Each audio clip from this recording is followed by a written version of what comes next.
Pai do Senhor Jesus, amém? Amém. Glória a Deus, aleluia. 4:56, irmãos. Glória a Deus.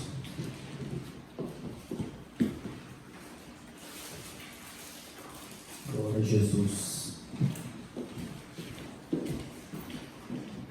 Glória a Deus. 4:56 da nossa harpa cristã.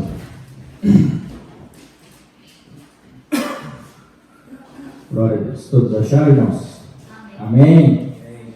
Quem souber, me ajude. Glória a Deus. Oh, que fonte transbordante, mais profunda que o mar, é de Deus o amor imenso, que Jesus me veio dar.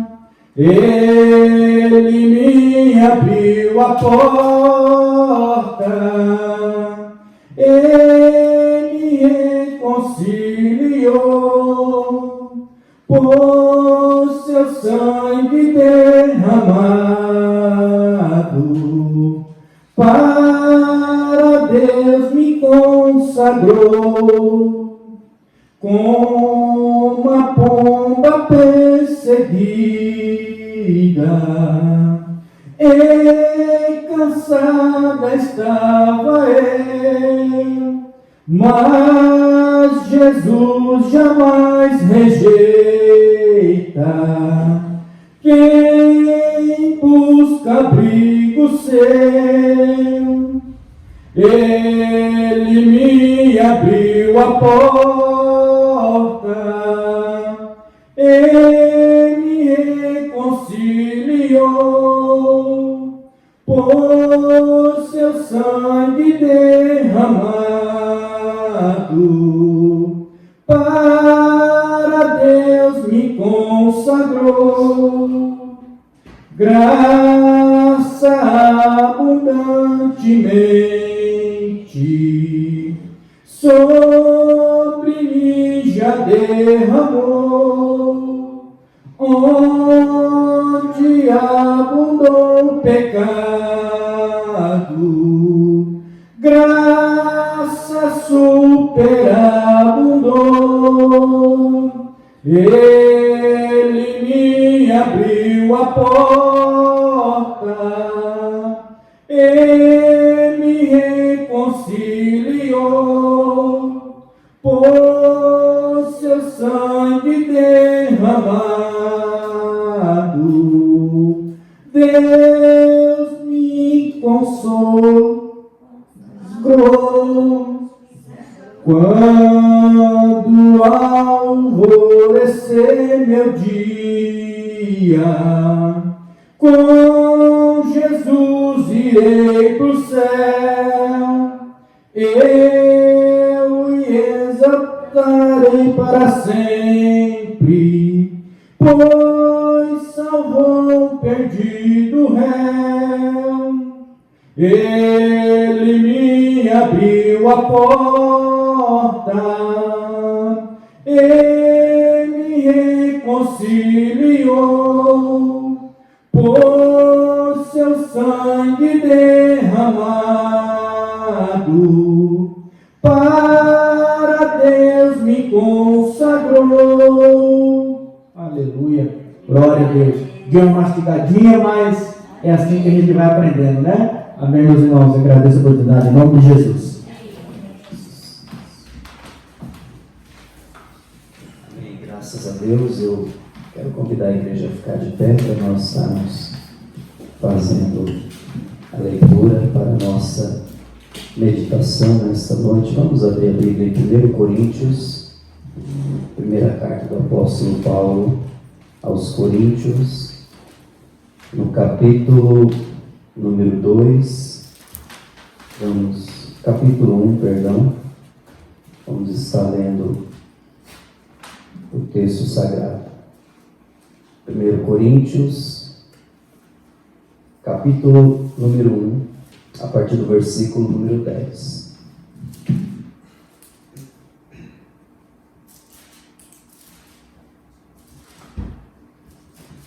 Amém? Diz assim: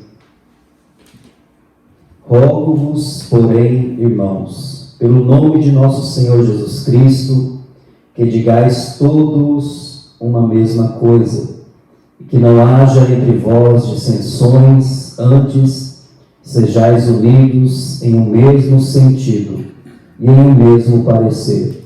Porque a respeito de vós, irmãos meus, me foi comunicado pelos da família de Cloé, que há contendas entre vós. Quero dizer com isso que cada um de vós diz: eu sou de Paulo, e eu de Apolo, e eu de Cefas, e eu de Cristo. Está Cristo dividido? Foi Paulo crucificado por vós? Ou foste vós batizados em nome de Paulo? Até aqui, irmãos. Vamos orar. Senhor nosso Deus e Pai, neste momento nós queremos agradecer por tudo que nós já aqui, Senhor, ouvimos da Tua parte, pelo momento de oração. Te agradecemos, ó Pai, porque nós cremos que o Senhor está ouvindo a oração da Tua igreja. Os Teus ouvidos estão inclinados à oração que se fizer neste lugar. Nós cremos, ó Pai, que há um tempo de angústia em toda a terra, Senhor. Mas a Tua igreja não tem cessado de clamar. A Tua igreja não tem cessado de orar, Senhor. E nós cremos, ó Pai, que o Senhor está ouvindo o clamor da Tua igreja. E que o Senhor vai entrar com providência. Que o Senhor vai trabalhar, Senhor, em cada coração. O Senhor vai trabalhar em cada lar, Senhor. Em cada família, em cada nação, ó Pai. O Senhor vai, Senhor, operar milagres, Senhor. Em nome de Jesus, nós oramos, ó Pai, pedindo neste momento para que a Tua palavra, ela venha trazer edificação para cada um de nós que aqui estamos, que nós possamos, Senhor, ó Deus, abrir o nosso coração, para que assim possamos receber a Tua palavra, para que ela venha frutificar para a glória do Teu nome. Senhor, nós oramos a Ti, nós pedimos a Tua bênção, em nome de Jesus. Amém e amém. Os irmãos podem tomar assento. E eu quero, aqui nessa oportunidade, tratar com os irmãos sobre este texto, que é um texto que me chama bastante atenção. É um texto que, na verdade, alguns anos atrás nós estudamos na escola dominical, a revista de 1 Coríntios, e havia ali, em uma das lições, um estudo que falava sobre este texto, sobre isso que o apóstolo Paulo está tratando. Ele trata sobre as dissensões que havia dentro daquela igreja em Coríntios, e ele começa a dizer que dentro da igreja havia alguns partidos ali, havia alguns grupos, né? E nós sabemos muito bem que, em se tratando da igreja do Senhor, não é bom que haja dentro da igreja grupos, não é bom que haja dentro da igreja partidos, né? O único partido tem que ser o de Cristo, né?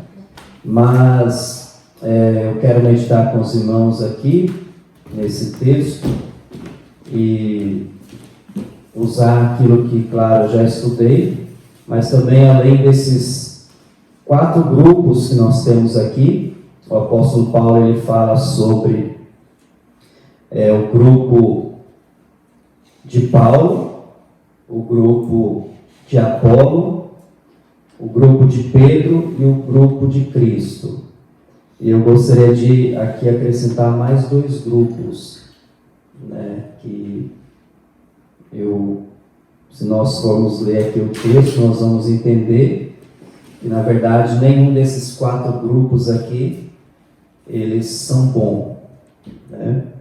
Então, quero aqui adicionar mais 2 grupos, né, porque para nós entendermos aquilo que o Senhor ele quer tratar conosco. Irmãos, o apóstolo Paulo começa falando que chegou até ele a notícia de que havia ali dentro da igreja, né, alguns diz que me disse, né, algumas pessoas que não se davam bem com outras, e com isso essas pessoas, esses irmãos, eles foram então fazendo os seus grupos, né, os seus grupinhos, como nós conhecemos hoje as panelinhas, né? E isso acabou de certa forma trazendo muito prejuízo à igreja, porque as pessoas elas não se respeitavam mais, os irmãos já não se davam bem, e então o apóstolo Paulo escreve esta carta dizendo aos irmãos, e no versículo 13 ele faz aqui uma pergunta: está Cristo dividido? Né? Ou seja, será que a igreja de Cristo ela tem que estar dividida? Será que o reino de Deus ele está dividido? Pelo contrário, Jesus ele vai tratar sobre essa questão. Quando ele estava expulsando os demônios, os homens chegaram e disseram: ele expulsa o demônio pelo dedo de Beelzebul, o príncipe dos demônios. E Jesus disse: porventura está o reino de Satanás dividido? Ele vai tratar sobre isso. Uma casa dividida não fica em pé. Um reino dividido não prevalece. Uma igreja dividida é uma igreja, irmãos, perdedora, né? Então é por isso que se faz necessário, né, como hoje é culto de doutrina, tratar sobre essa questão, porque dentro da igreja não pode haver divisões, dentro da igreja não pode haver grupos, né? Nós precisamos entender isso, né? E aqui o apóstolo Paulo, então ele começa falando sobre o primeiro grupo, o primeiro partido, e claro, né, ele se colocou aqui porque ele ouviu, né, dizer que havia um grupo ali que dizia que era o grupo de Paulo. E quem era o grupo de Paulo? O grupo de Paulo ele era composto pelos gentios, né? Quem eram os gentios? Eram aquelas pessoas, irmãos, que de certa forma eles eram liberais demais, né? Na doutrina, nos costumes. Era aquele grupo que usava da liberdade para dar ocasião à carne, porque os gentios foram aqueles que foram incluídos no plano da salvação, né? Então eles achavam que como a salvação veio pela graça, veio de graça, né? Eles não precisavam, de certa forma, fazer muita coisa. E então esse grupo dos gentios era um grupo composto por aqueles que realmente pensavam que podia fazer de tudo dentro da igreja, podia realmente viver de qualquer maneira, né? Só que a palavra do Senhor nos chama para viver uma vida de santidade, né? E então nós vemos que o apóstolo Paulo ele repreende esse grupo, né? Porque lá em Gálatas nós vamos entender que o apóstolo Paulo ele fala que nós não podemos de forma alguma usar da liberdade para dar ocasião à carne, né? Nós não podemos de forma alguma, irmãos, usar da questão de que eu sou assim, né? Jesus ele me quis assim e eu vou continuar assim, de forma alguma, né? Jesus ele nos aceita como nós somos, né? Mas ele quer que nós entreguemos a nossa vida para ele, para que ele seja Senhor e não somente Salvador. Ele quer ser Senhor da nossa vida, para que ele possa mandar em nós, para que ele possa nos direcionar da forma que ele quiser, né? Então esse grupo composto de Paulo, que eram os gentios, eles eram liberais demais na doutrina, né? nos costumes, eles pensavam que podia servir a Deus de qualquer maneira. É claro que eu não estou aqui, irmãos, colocando todos, né, dentro desse grupo, mas existia ali um pequeno grupo, né, algumas pessoas que se diziam pertencer ao grupo de Paulo. Paulo foi o pregador dos gentios, né? Só que Paulo, nós vamos ver o apóstolo Paulo, as cartas que ele escreveu, irmãos, ele ensinando que nós não podemos viver de qualquer maneira. Ele ensinando que nós temos que ser firmes na doutrina. Aleluia. Nós temos que realmente usar, irmãos, de uma vida de santidade, porque Jesus vem buscar uma igreja santa, né? Então tem pessoas muitas vezes dentro da igreja que elas não aceitam ser cobradas, que elas não aceitam ser repreendidas, né? Quando elas estão fazendo alguma coisa errada. Não, mas por que lá na igreja do fulano pode? Se lá pode, vai para lá então, porque aqui não pode. Nós seguimos a Bíblia, né? Cada um prega o que quer, irmãos. Nós pregamos a palavra de Deus como ela é, né? E era isso que Paulo estava dizendo, né? Paulo, ele, irmãos, estava ali, né, mandando essa carta para a igreja, porque ele passou ali, ele ensinou as pessoas, mas a igreja de Corinto foi uma igreja que se dividiu, uma igreja que foi realmente deixando os ensinamentos, né? Alguns guardavam, outros não, e com isso então começou a surgir, né, esses pequenos grupos dentro da igreja, né? E até o nome do apóstolo Paulo aqui entrou no meio, né? Então Paulo repreende eles e diz: porventura Cristo está dividido, né? Então esse grupo composto, né, pelos gentios são os liberais na doutrina, são, né, aqueles que realmente são liberais demais, né, em tantas coisas, que tudo se pode fazer, né? E na verdade a palavra de Deus nos ensina que nem tudo edifica, né? Paulo diz: se você quer fazer tudo, pode fazer, mas entenda que nem tudo vai trazer edificação, né? Ele diz: eu posso fazer tudo, nada me é proibido, mas nem tudo que eu fizer vai trazer edificação, vai ser bom para a minha vida.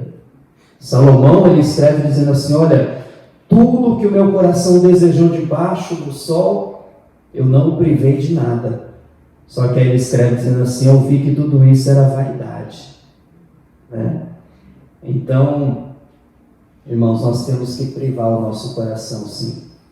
Nós temos que entender que o nosso coração é enganoso, e às vezes o nosso coração vai desejar aquilo que desagrada ao Senhor, aquilo que vai contra a vontade de Deus, contra a palavra de Deus, né? E esse grupo dos gentios são essas pessoas que querem viver de qualquer maneira, né? Eu estava no mundo, eu vivia dessa forma, e por que agora dentro da igreja eu vou ter que viver de outra forma? Ora, a palavra de Deus nos pede isso. Jesus veio ensinar isso, né? Aquele que quiser vir após mim, então me siga, aleluia, né? Mas siga por uma vida diferenciada agora, né?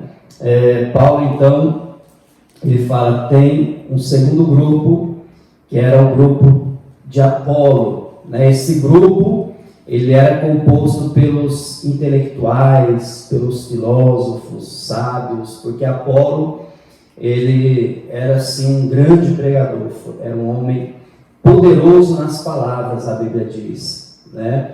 Que ele pregava com muita sabedoria. E esse grupo composto, né, pelos intelectuais, filósofos, irmãos, aqueles que querem, irmãos, muitas vezes entender as coisas de Deus pela razão humana, né? E nós sabemos que nem tudo dentro da palavra de Deus vai se entender pela razão humana, pelo entendimento humano. Existem coisas dentro da palavra de Deus que nós só vamos compreendê-la através da fé. Aleluia, né? Então não é a nossa razão humana, não é, irmãos, o nosso pensamento humano que vai dizer que está certo ou errado. Sempre eu digo isso, quando vamos aconselhar alguém, você não pode jamais chegar para a pessoa e dizer assim, eu acho que você deveria fazer isso, eu acho que você deveria fazer aquilo. Não, a palavra diz que você tem que fazer isso. A palavra de Deus diz isso. Usar a palavra, né? Porque nós, seres humanos, nós erramos muitas vezes. Nós falhamos. Mas a palavra de Deus não falha. Aleluia. A palavra de Deus, com certeza, irmãos, é o melhor conselho que nós podemos dar para uma pessoa. Mas hoje em dia eu vejo pessoas, irmãos, que elas estudam tanto. Não estou falando aqui que não devemos estudar, temos que estudar sim. Ainda mais a palavra de Deus, né? Só que tem pessoas que às vezes elas estudam tanto e acabam muitas vezes deixando o seu tempo de oração, o seu tempo de intimidade com Deus, e aí se torna pessoas intelectuais. Sabe aquela pessoa que, quando ela está pregando, você tem que ter um dicionário do lado para entender o que ela está falando, porque fala tão difícil, né? O Evangelho é coisa simples, né, irmãos? Amém, quando a pessoa ela está no meio dos doutores, né, dos intelectuais, de pessoas, né?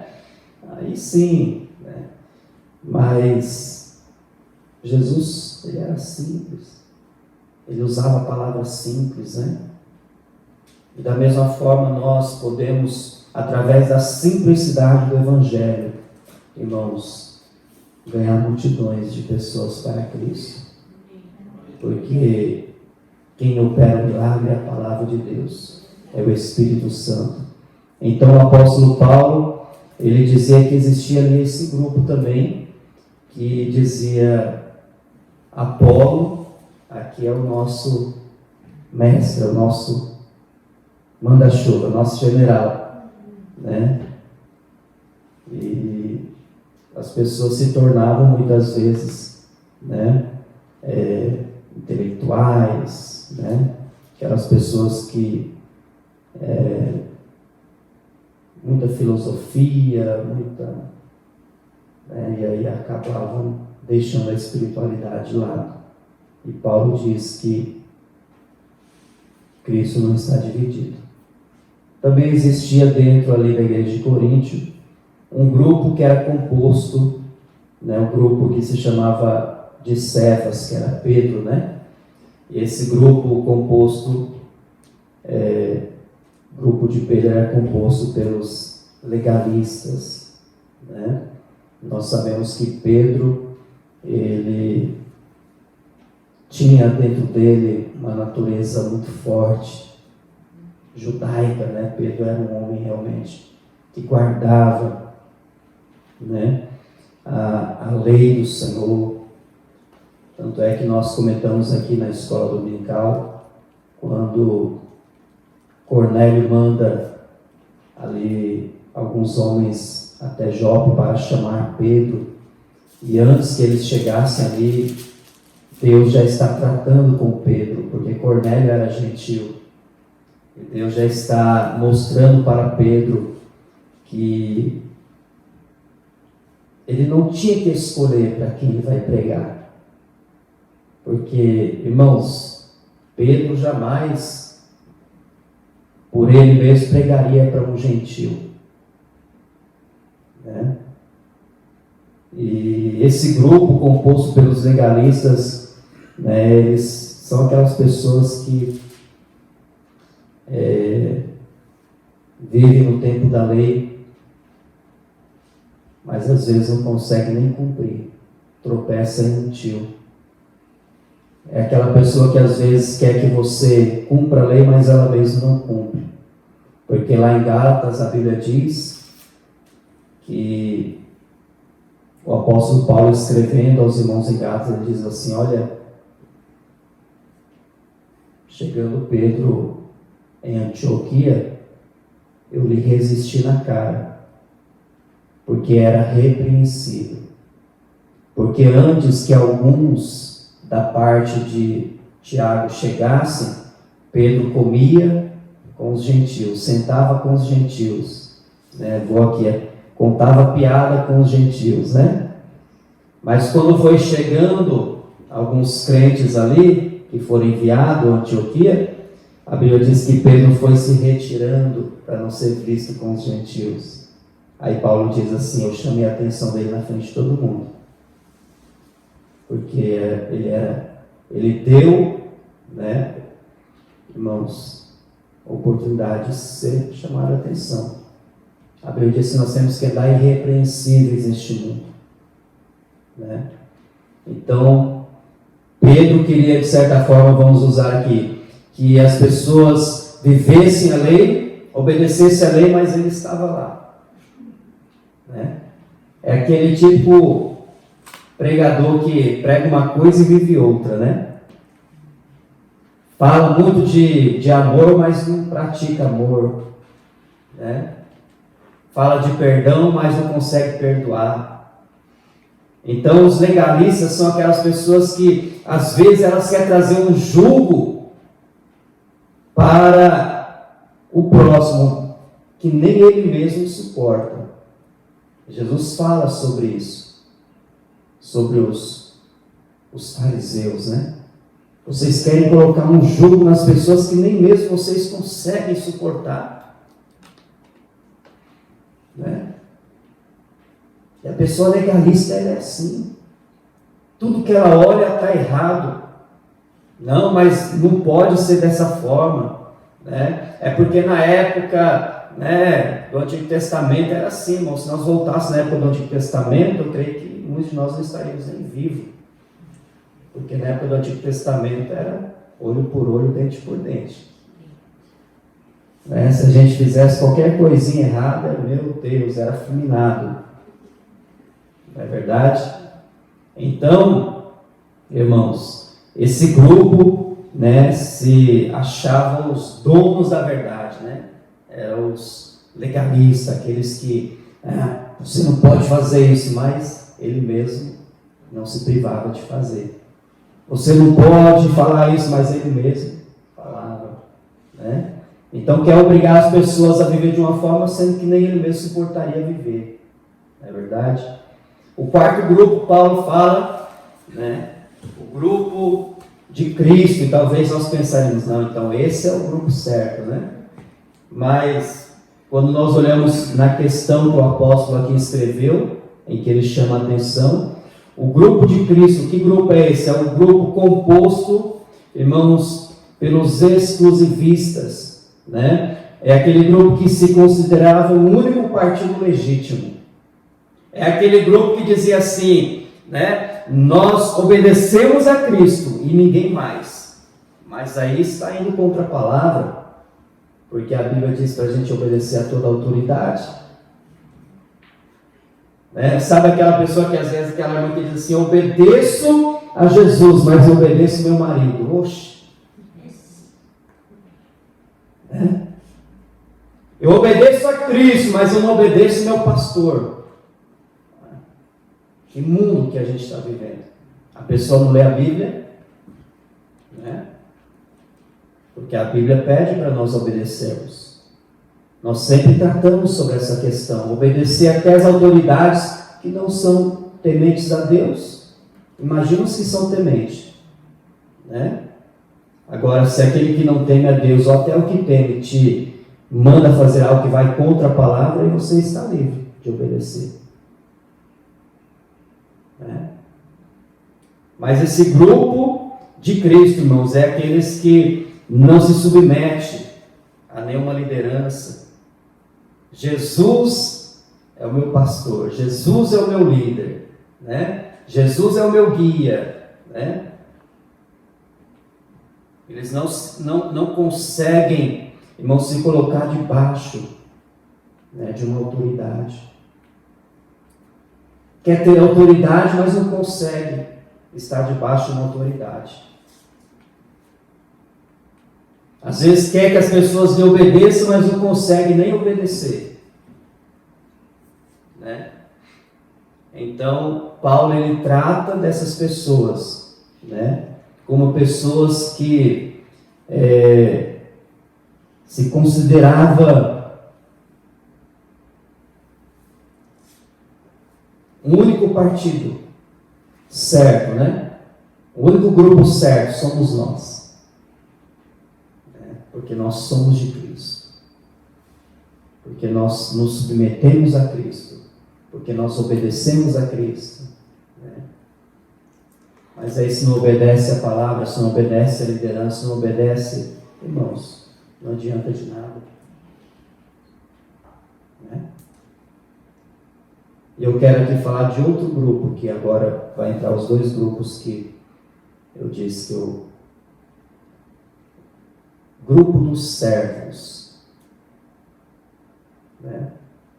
E eu entendo que todos nós temos que ser servos, Todos nós somos servos. Até Jesus foi servo. Ele disse que ele não veio para servir, ser servido, mas para servir. Aleluia. Jesus nos ensinou que nós devemos ser servos uns dos outros. Jesus chama os discípulos para caminhar com ele, e os discípulos estão lá um ano caminhando com Jesus. E aí chega um momento que Jesus diz assim: agora vocês vão ser promovidos, Eu imagino os discípulos, isso aqui é um pensamento meu, tá? Imagino os discípulos, todo alegre lá, festivo. Que cargo será que Jesus vai nos dar, Jesus disse: agora vocês serão promovidos a servos. Aleluia. Eu imagino eles abaixando a cabeça. Servo? Mas servo, significa que tem alguém que está acima dele, que ele tem que se submeter a alguém, porque hoje em dia ninguém mais quer servir na casa do Senhor, ninguém mais quer servir no reino de Deus, e nós temos que aprender a ser servos, Só que nós temos, irmãos, que ser servos úteis na casa do Senhor. O apóstolo Paulo vai tratar também sobre isso na carta a Filemon, quando lá na cadeia Paulo conhece um homem chamado Onésimo. E então eu imagino que Paulo prega para ele na cadeia e ele se converte e eles ficam amigos, irmãos em Cristo. E com certeza um contou a história para o outro de vida, o testemunho, Com certeza Onésimo contou para Paulo como foi o seu passado. E lá no passado, Onésimo ele fez algo que não agradava. Ele fez algo que era errado. Imagina ele contando para Paulo: olha, eu trabalhava para alguém, um homem, e eu fiz coisa errada. Porque a Bíblia não fala, na verdade, ela não conta detalhes de como foi a história, E eu imagino Onésimo contando para o apóstolo Paulo: eu trabalhava para um homem e eu fiz coisa errada, e eu roubei ele, e eu passei a perna nele, e eu tive que fugir de lá. E aí quando ele fala o nome desse homem, Filemon, eu imagino Paulo assustando. Porque quem era Filemon? Filemon foi um homem que Paulo ganhou para Jesus também. Aleluia. E aí lá na cadeia, eu imagino quando chegou o tempo de Onésimo sair, ser liberto, Paulo escreve uma carta e diz assim: olha, pega essa carta e volta lá na casa de Filemon. E entrega essa carta para ele. Porque, irmãos, se nós pensamos que algumas coisas que nós fizemos, nós não precisamos voltar atrás e consertar, estamos pensando errado. Todo erro que nós cometemos tem as suas consequências. E é abençoado aquele que reconhece que errou e volta atrás. Jesus, escrevendo a carta à igreja em Éfeso, ele diz: lembra-te de onde caíste. Volta às primeiras obras. Né? Então lembra onde foi que você errou. Né? Filho pródigo, ele se lembrou da casa do pai e decidiu voltar para lá. Ele decidiu ir lá e o que ele fala? Eu voltarei para lá e vou pedir perdão para o meu pai. Por mais que ele era filho, ele não se achou no direito de voltar lá, irmãos, e sentar na cadeira do filho. E sentar na mesa ao lado do pai. Ele não pensou em chegar lá e pegar de volta o quarto que era dele. Era direito dele. Mas ele reconheceu que ele errou. E por ele ter errado, ele pensou o quê? Eu vou pedir perdão. E mais ainda, eu vou dizer para o meu pai que não precisa ele fazer nada por mim. É somente ele me dar um emprego, ele me tratar como um empregado. Aleluia.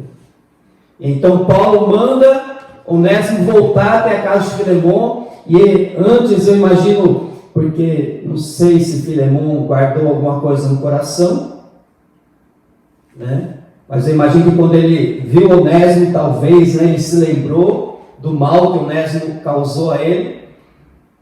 E Onésimo entrega uma carta para ele, Paulo. Então, nessa carta, Paulo diz para ele: olha, pode ser que lá atrás, Onésimo, ele te fez muito mal, te causou muito mal.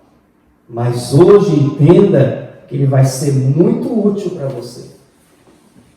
Então o crente, ele tem que ser um servo útil e não inútil. Porque Jesus vai tratar sobre isso, lá em Lucas capítulo 17. Né? Se vocês fizerem somente aquilo que lhe é mandado fazer, diga, sou servo inútil. Porque às vezes a gente, né, quer esperar. Não, o pastor não mandou eu fazer, então não vou fazer. Não precisa, irmãos, a gente mandar ninguém pegar uma vassoura e varrer a igreja. Se você vê que a igreja está suja, se você vê que tem um prato sujo, se você vê que tem, né, que o lixo está cheio, não precisa.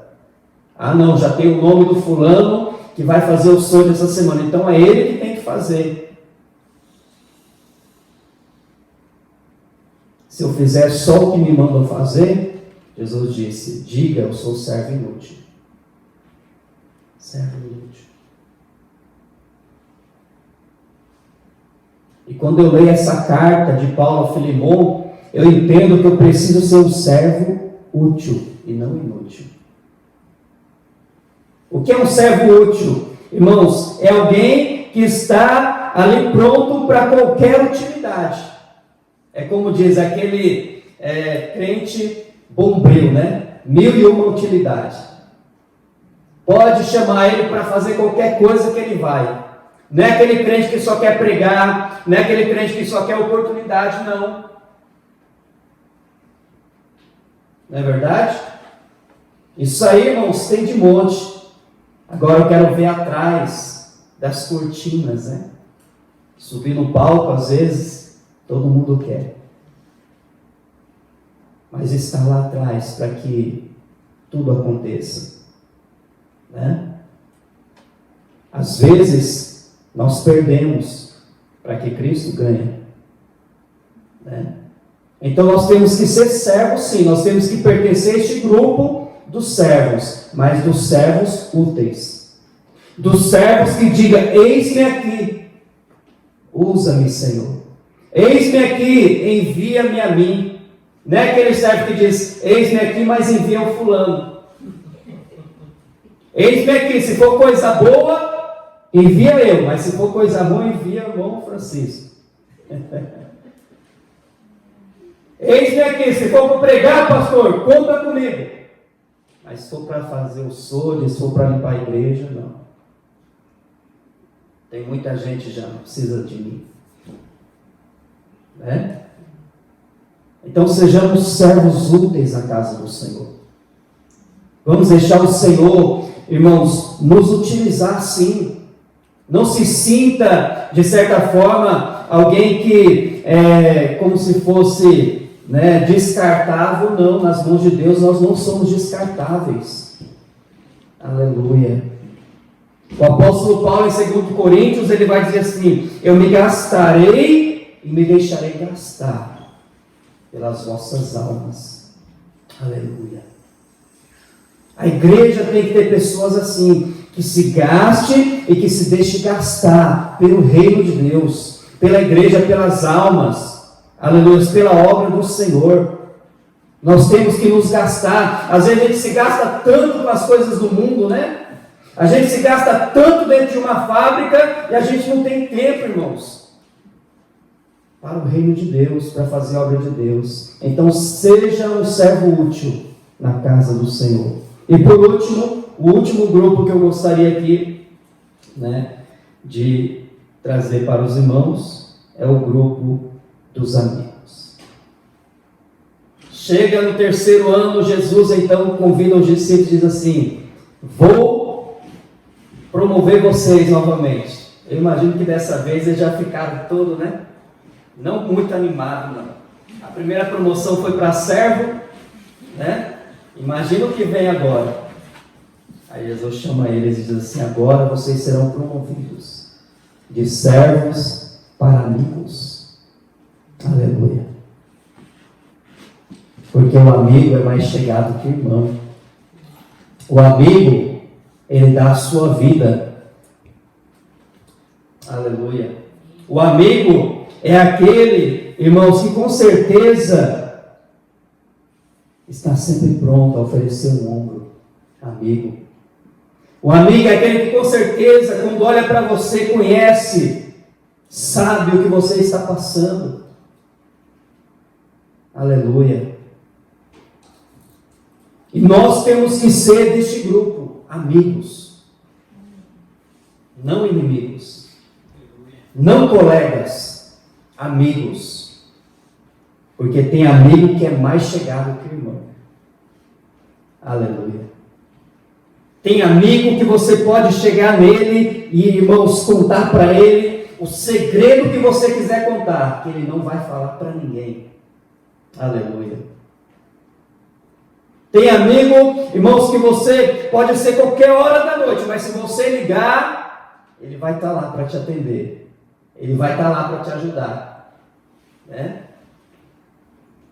Colega, irmãos, o mundo está cheio. Né? Inimigos, existem muitos. Mas Jesus nos chama para ser amigos. Para nós chorar com os que choram.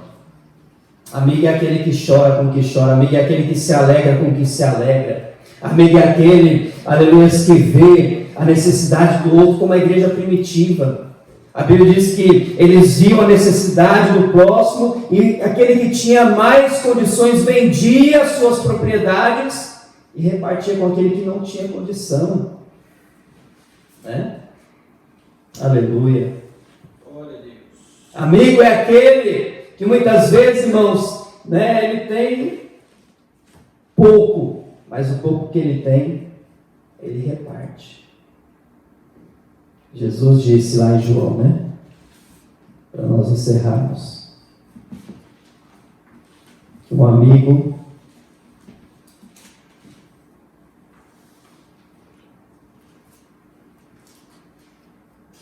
ele dá a sua vida. João 15, 13.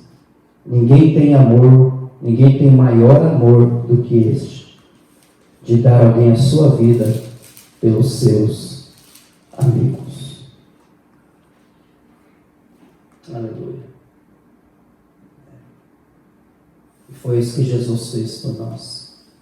Quando Judas chega para trair Jesus, Jesus olha para ele e diz: a que vieste, amigo? Jesus não estava sendo sim. Jesus tinha Judas como um amigo.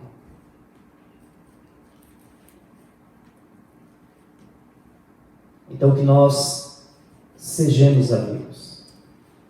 Amém? que nós possamos, irmãos, dizer assim, lá na igreja, eu tenho alguém que eu posso contar com ele. Aleluia. Não é, irmãos, gostoso quando a gente fala assim, eu tenho alguém, eu tenho um amigo, a gente até enche a boca para falar, né? Eu tenho um amigo que, aleluia, o que eu precisar, ele me ajuda. Né?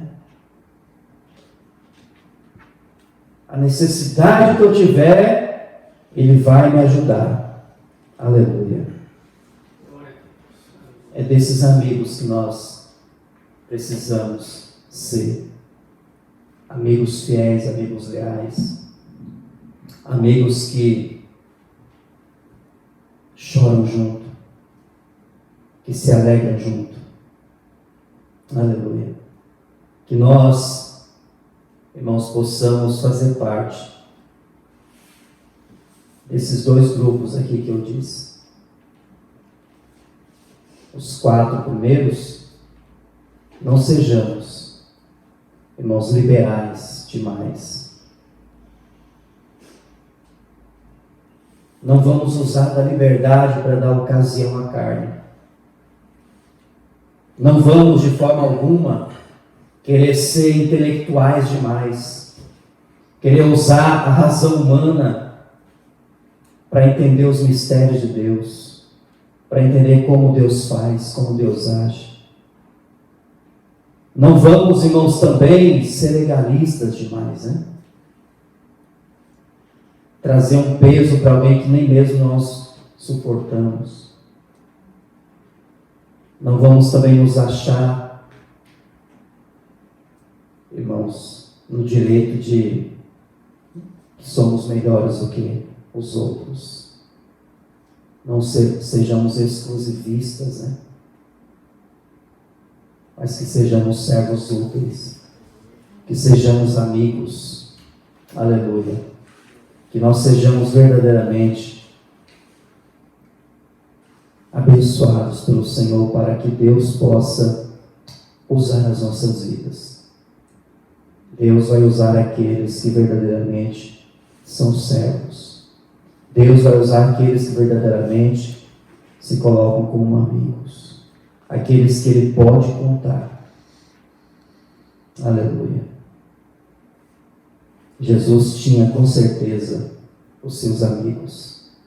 Jesus tinha com certeza as pessoas que Ele podia contar. Pessoas que estavam do seu lado. Né? E é dessa forma que a igreja tem que andar. Aleluia. Eu quero convidar você a ficarmos de pé para nós fazermos uma oração.